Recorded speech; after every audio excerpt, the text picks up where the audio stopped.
Yo, what's up mga guys? Good morning, Chris TV. Welcome back to my channel again guys. Today is Tuesday guys, May 14. Doon sa unang video ko kahapon guys, may nakita tayo na nag-breed tayo ng danyo. Yung ating danyo guys, naka first breed tayo dito ng ano. Actually, positive naman guys, kinuha na natin yung ating mga breeder. Ito na yung ating female. So, mula kaninang madaling araw, hindi pa siya nag-drop guys. Kasi ang male ko doon, isang green at isang neon green.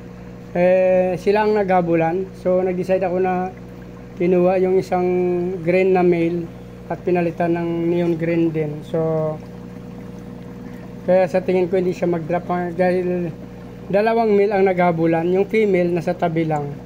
So, nag-decide ako na tanggalin yung isang male na hinahabol niya. So, pinalitan ko ng parehas na yung green. So, positive naman guys yan. Nag-drop na siya.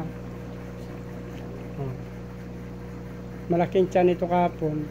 Hindi ko napansin ito. Kailangan yung ating female para medyo sira yung pins niya. Yung sa ibabaw niya na buntot. Parang deformado. Pero okay lang yan guys. Pero nag-drop naman siya. Yan. Ito kasi kinuha kasi parehas long pin, pero mukhang may nangyari na hindi ka nais. May kumagat ng isang buntot niya guys, oh. Kulang na yung buntot niya sa taas. So sana magumaling pa siya at mabuntis pa ulit at mabreed pa natin ulit.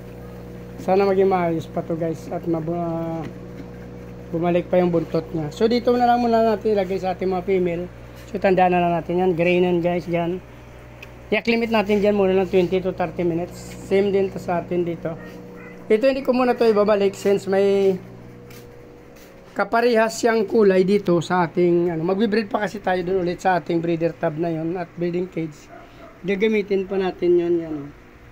So may neon green pa dyan. So iwalay muna natin siya sa isang tub dito na mineral water lang. Pero dyan muna sila.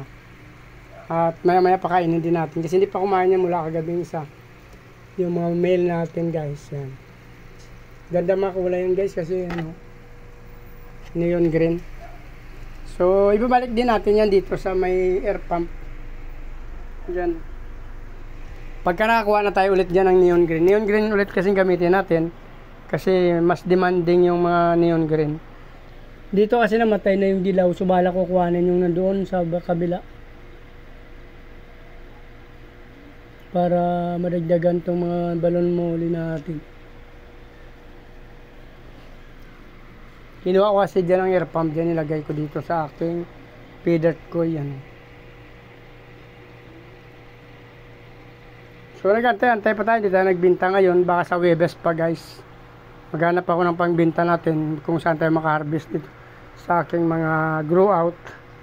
Since iba kasi maliliit pa rin talaga. At saka pag Monday, Tuesday, Wednesday, wala naman tayo masyadong bumibili guys. Since alanganin nga sa sweldo nila. Kahit Webes, nagsakali lang tayo. Pero talagang sweldo kasi ng mga tao, Friday, yung iba naman Saturday. So, nagbakasakali lang minsan tayo pag Webes pag wala tayong magawa. Since nakatambay naman tayo dito sa bahay. So, yun minsan kumikita naman tayo kahit Webes. Mayroon naman bumibili. Ito yung mga ko dito guys sa labas, yan.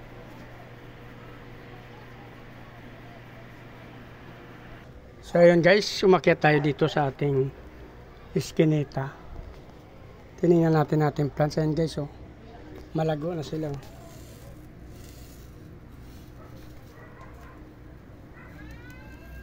Ayun, alam parang nasugat ako. Ayun guys, malago na sila na. Dito sa ibubong ng aking mga breeding tub. Ayan. May lupa kasi ako nilagay dyan. Medyo maganda rin ang nila pag may lupa. Green na green sila guys kasi kagabi umulan. Actually hindi naman talaga dumaming tubig. Masyado saglit lang kasi umulan. Malakas sana kaso hindi naman nagtagal. So yan guys, oh. Hindi ko alam kung lalagyan ko ng fish to. Kasi kung lalagyan ko ng fish, hindi ko na maragdagan lagi ng tubig ng namasa. So yung maragdag natin lagi na lang mineral. or stock water. So pag-isipan ko pa, kasi marami tayong nilagay dyan yung mga guppy grass. So yan, guppy grass, meron dyan hornwort, meron dyan water lily, meron dyan pennywort, saka duckweed.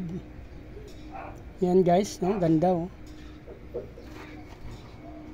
Ito kasi since marami na bumibili sa atin ng plants, naagad na ako dun yung aking terrace saka dun sa baba. Minsan iba hindi lang bumibili ng fish pero bumibili sila ng plants. Nasugat nga na ako guys, tumama ako dyan. Nagamutin natin ng alcohol yan saka betadine. So dito na lang tayo guys, pababa na ako. So yun na guys, kung natapos nyo ito, nagustuhan ang video ko na to, please like, follow and subscribe guys. Sama nyo na rin notification bell para updated kayo sa mga in-upload ko araw-araw guys. Maraming salamat sa patuloy na patusuporta panonood ng aking mga video guys. Pakipollow nyo na rin aking Facebook page, Chris Moliano guys. Maraming salamat. Mabuhay kayo hanggang gusto nyo. Bye bye!